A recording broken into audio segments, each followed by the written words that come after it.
friends, we have received a lot of DMs expressing their concerns that for beginners, which are the best technical indicators to use from over 100 indicators on our trading app SavaShare.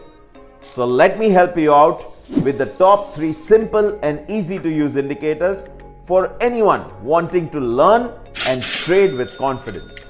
The first one is moving averages. Moving averages help smooth out the price data to identify the trends more easily. There are 2 most common type of moving averages, the simple moving averages SMA and the exponential moving averages EMA. Beginners can start off with using the SMA, which calculates the average price of a security over a specified period of time. When the current price crosses above the SMA, it may indicate an upward trend, while if it crosses below the SMA, it could indicate a downtrend. However, for the other 2 indicators, please read the caption below.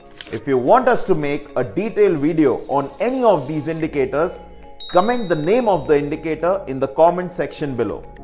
Also, don't forget to hit the follow button for more such insightful videos.